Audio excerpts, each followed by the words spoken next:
నమస్తే, welcome to నిజం news. Narayanpet జిల్లా హిందువులపై దాడులు చేసి సహించేది లేదని మహబూబ్ నగర్ ఎంపీ డీకే అరుణ అన్నారు. నారాయణపేట జిల్లా కేంద్రంలో జరిగిన హర్ ఘర్ తిరంగా ర్యాలీలో ఎంపీ డీకే అరుణ ముఖ్య అతిథిగా హాజరై మాట్లాడారు. దేశ ప్రజల్లో జాతీయ భావాన్ని పెంపొందించేందుకే తిరంగా ర్యాలీ నిర్వహించడం జరుగుతుందన్నారు. ఇక దేశ స్వాతంత్ర్యం కోసం మహనీయులు చేసిన పోరాటాలను భావితరాలకు గుర్తు చేయాల్సిన అవసరం ఎంతైనా ఉందన్నారు. 2047 కల్లా ఈ దేశాన్ని విశ్వగురు వికసిత భారత సంకల్పమే లక్ష్యంగా ముందుకు సాగుతున్న ప్రధాని మోదీకి మనమంతా అండగా ఉండాలని పిలుపునిచ్చారు.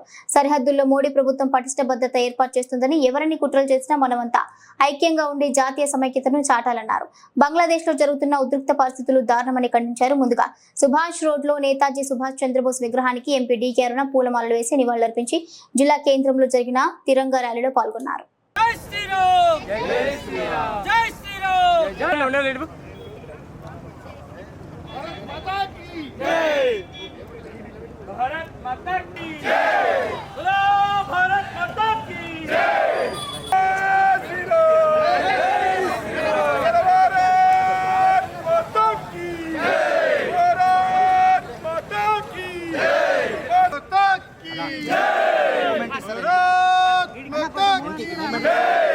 మమ్మల్ని తీసుకుని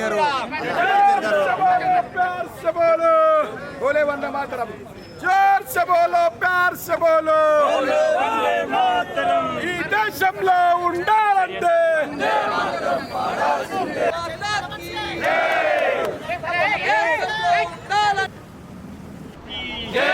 भारत माता की జనం జనం మా కణం కణం భారత మాతకే సమర్పణం, జనం జనం మా కణం కణం భారత మాతకే సమర్పణం. భారత్ మాతా కీ భారత్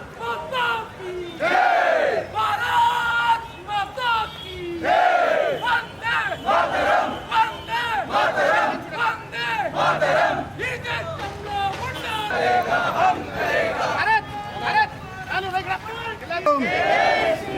భారత్ మాతా కీ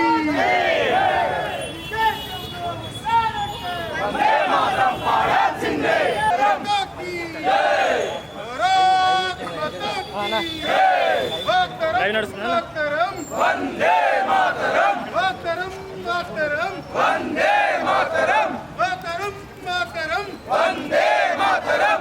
భారత్ మాతా కీ. ఈ సంఘ విద్రోహుల దాడులు లేకుండా, మత కల్లోలాలు లేకుండా, మతోన్మాదాలు జరగకుండా ఈ రోజు అందరినీ కూడా ఏకతాటిపై నిలిచి ఈ యొక్క దేశం అభివృద్ధి యొక్క లక్ష్యంగా మోదీ గారు ఇవాళ ఈ దేశం కోసం పనిచేస్తా ఉన్నారు, ప్రజల కోసం పనిచేస్తా ఉన్నారు, ఈ దేశం అభివృద్ధి కోసం పనిచేస్తా ఉన్నారు. మనంతా కూడా ఏకమై ఈ దేశం కోసం కలిసి నిలబడాలని, మన భారతదేశాన్ని ప్రపంచ దేశాల్లో వికసిత భారత్ లక్ష్యంతో నరేంద్ర మోదీ గారు చేస్తున్నటువంటి ఆ యొక్క కృషికి మనం అందరం కూడా ఎంబడి ఉండాలని చెప్పి ఈ సందర్భంగా కోరుకుంటూ, ప్రతి ఒక్కరి కూడా బంగ్లాదేశ్ సంఘటనను, అక్కడ జరిగిన హిందువులపైన జరిగినటువంటి దాడులను తీవ్రంగా ఖండిస్తున్నాను. ప్రతి ఒక్కరూ కూడా ఖండించాల్సినటువంటి అవసరం ఉన్నది. ఏ మతపరమైనటువంటి భేదాలు లేకుండా అందరం కూడా ఒకరి మీద ఒకరు దాడులు చేసుకోవడమో, లేక దేశంలో అల్లకల్లోలం సృష్టించడమో, కొందరు ఏవైతే ఉగ్రవాద యొక్క ఆలోచన ఉన్నటువంటి కొందరు చేసేటటువంటి పనులకు మరి మన దేశాలు కానీ ప్రజలు కానీ ఎక్కడ కూడా నష్టపోకుండా మనం అందరం కూడా ఏకతాటిపై నిలిచి ఆ యొక్క దాడిని ఖండించాల్సినటువంటి అవసరం ఉందని చెప్పి సందర్భంగా తెలియజేసుకుంటూ, మరి భారతదేశంలో ఉన్న ప్రతి ఒక్కరు కూడా హిందూ ముస్లిం ఈ కులము ఆ కులము లేకుండా, ఈ మతము ఆ మతం లేకుండా ఏ విధంగా అయితే భారతదేశం యొక్క అభివృద్ధి లక్ష్యంతో మరి ఈరోజు ప్రధానమంత్రికి మరి మనం అందరం కూడా ఐక్యంగా ఉండి ఈ దేశం యొక్క అభివృద్ధి లక్ష్యంగా ముందు కూడా నడవాలని చెప్పి మరోసారి కోరుకుంటూ, మరి స్వాతంత్ర దినోత్సవ వేడుకల్లో ఎల్లుండి స్వాతంత్ర దినోత్సవం వేడుకలు జరుపుకోబోతున్నాం కాబట్టి ఈ సందర్భంగా ప్రతి ఒక్కరి కూడా మరోసారి శుభాకాంక్షలు తెలియజేసుకుంటూ, భారత్ మాతాకి, భారత్ మాతాకి ఆకాంక్షలు తెలియజేస్తా ఉన్నా, నమస్కారాలు తెలియజేస్తా ఉన్నా. దేశవ్యాప్తంగా నరేంద్ర మోదీ గారు ప్రధానమంత్రి అయిన తర్వాత 75 సంవత్సరాల స్వాతంత్రం యొక్క దినోత్సవాలను అమృత దినోత్సవాలుగా సెలబ్రేషన్ చేసుకుంటూ ప్రతి సంవత్సరం కూడా దేశభక్తి ప్రజల లోపల పెద్ద ఎత్తున గ్రామాన యువకులకు అందరికీ కూడా ఈ దేశం కోసం త్యాగాలు చేసినటువంటి మహనీయుల గురించి, ఈ దేశం స్వతంత్రంలో జరిగినటువంటి సంఘటనల గురించి వారికి అందరికీ స్ఫూర్తినిచ్చే విధంగా ఈ దేశ స్వాతంత్రం ఏ విధంగా సాధ్యపడినటువంటి విషయాన్ని ఎవ్రీ ఇయర్ ప్రతి సంవత్సరం కూడా గుర్తు చేసుకుంటూ దాన్ని ఎప్పటికప్పుడు ప్రజల మధ్యలో, యువకుల మధ్యలో ప్రతి ఒక్కరిని కూడా జాగృతం చేసుకుంటూ ఈ దేశం కోసం మనమందరం కూడా జాతి సమైక్యత కోసం కలిసి ముందుకు నడవాలని, భారతదేశం యొక్క అభివృద్ధిని అంచెలంచెలుగా ముందుకు తీసుకెళ్తున్నటువంటి, అభివృద్ధి పదంలోకి తీసుకెళ్తున్నటువంటి నరేంద్ర మోదీ గారు ప్రపంచంలోనే ఇవాళ భారతదేశాన్ని వికసిత్ భారతదేశంగా తీర్చిదిద్దాలనే సంకల్పంతో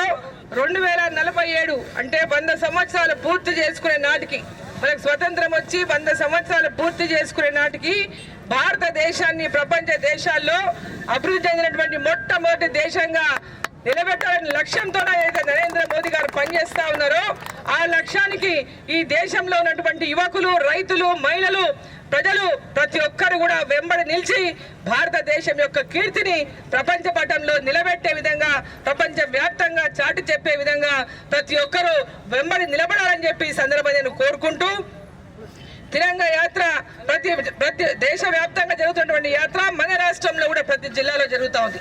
గత 3 రోజులుగా ప్రతి జిల్లా కేంద్రంలో ఈ యొక్క యాత్రను భారతీయ జనతా పార్టీ నిర్వహిస్తూ ఉంది. ప్రజలందరూ కూడా చాలా స్వయంగా ఈ యొక్క యాత్రల్లో పాల్గొంటా ఉన్నారు, దేశభక్తిని చాటుతున్నారు, దేశ సమైక్యతను, జాతి సమైక్యతను చాటుతా ఉన్నారు. ఈరోజు ప్రపంచ దేశాల్లో ఒకే ఒక్క హిందూ దేశం అటువంటి భారతదేశం యొక్క కీర్తిని ప్రపంచ దేశాలకు చాటి చెప్పే విధంగా ప్రతి ఇంటి పైన కూడా భారతీయ జెండాను ఎగరవేసి మన జాతీయ యొక్క, మన భారతదేశం యొక్క సమైక్యతను చాటాలని చెప్పి సందర్భంగా నేను కోరుతా ఉన్నా. ఇక్కడికి వచ్చిన కార్యకర్తలే కాదు, ప్రతి ఒక్కరు కూడా, మన భారతీయులు అనేవారు ప్రతి ఒక్కరు కూడా తమ ఇంటి పైన రేపటి నుంచే, ఈ రోజు నుంచే, ఇప్పటి నుంచే ప్రతి ఇంటి మీద జెండా ఎగరేయండి. వాళ్ళ షాపుల మీద కానీ, ఇండ్ల మీద కానీ, ప్రతి చోట ఎక్కడ చూసినా భారతీయ జెండా కనపడే విధంగా ప్రతి ఒక్కరు కూడా ఈ రోజు నుంచి ప్రారంభం చేసి 10వ తేదీ సాయంత్రం వరకు ఈ జెండాలను ఎగరవేయాల్సిందిగా ఇండ్ల మీద ఈ సందర్భంగా నేను తెలియజేస్తా ఉన్నా. యువకులు స్ఫూర్తిగా నిలిచి, ప్రతి గ్రామంలో ఉన్నటువంటి యువకులు ప్రతి ఇంటికి జెండాను వాళ్ళు కట్టుకునే విధంగా వాళ్ళకు స్ఫూర్తినిచ్చి ప్రతి ఒక్కరి జాతి సమైక్యత చాటాలని గ్రామాన్ని కూడా కార్యక్రమాలు తీసుకోవాలని చెప్పి ఈ సందర్భంగా నేను కోరుకుంటూ, ఈరోజు పెద్ద ఎత్తున మనం చూస్తా ఉన్నాం పక్కన బంగ్లాదేశ్లో ఏం జరుగుతూ ఉందో. బంగ్లాదేశ్ పరిస్థితిని మనం రోజు చూస్తా ఉన్నాం మీడియాలో. ఎప్పటికప్పుడు అక్కడ జరుగుతున్న విషయాలు మనం ఎప్పటికప్పుడు చూస్తా ఉన్నాం, క్షణాల్లో తెలుస్తా ఉంది అక్కడ ఏం జరుగుతుందో. ఏ విధంగా అక్కడ ప్రధానమంత్రి దేశం విడిచి పారిపోయే పరిస్థితి వచ్చిందో చూసినాం మనం. అక్కడ ఉన్నటువంటి పరిస్థితులను మనం గమనిస్తా ఉన్నాం. మన పొరుగు దేశం అయినటువంటి బంగ్లాదేశ్లో ఈరోజు మన దేశంలోకి దూరే ప్రయత్నం చేస్తూ ఉన్నారు బార్డర్లలో. ఆ బార్డర్లో కూడా మనం కట్టుదిట్టమైనటువంటి సైన్యాన్ని ఏర్పాటు చేసి ఎక్కడ కూడా చొరబాట్లు లేకుండా ఇవాళ దేశంలో ఎక్కడ చొరబాట్లు లేకుండా సంఘ విద్రోహులు, దేశద్రోహులు ఈ సంఘటనను అడ్డం పెట్టుకొని ఎక్కడైతే దూరి ఏదైనా చేయాలనుకున్నటువంటి వాటికి ఎప్పటికప్పుడు చెక్ పెట్టుకుంటూ భారతదేశం యొక్క రక్షణ భద్రతే, ప్రజల యొక్క రక్షణ భద్రతే లక్ష్యంగా మోదీ గారు ఏదైతే పనిచేస్తా ఉన్నారో మనమంతా భారతీయులమంతా ఈరోజు ఏకమై నిలవాల్సినటువంటి అవసరం ఉంది. పార్టీలతో సంబంధం లేదు. ఈ దేశం కోసం ఆనాడు ఏ విధంగా పోరాటాలు చేసి ప్రాణాలు పోగొట్టుకుని భారతదేశం స్వతంత్రాన్ని తీసుకొచ్చినటువంటి ఎంతో మంది మహనీయులు వారి ప్రాణాలను వదిలేసి మనకి ఈ దేశం మన కోసం ఈ స్వతంత్రాన్ని తెచ్చిపెట్టిందో ఈ దేశాన్ని కాపాడుకోవాల్సినటువంటి బాధ్యత, ఈ దేశాన్ని అభివృద్ధి పరచుకోవాల్సినటువంటి బాధ్యత మన అందరి పైన ఉందని చెప్పి ఈ సందర్భంగా నేను తెలియజేస్తా ఉన్నా.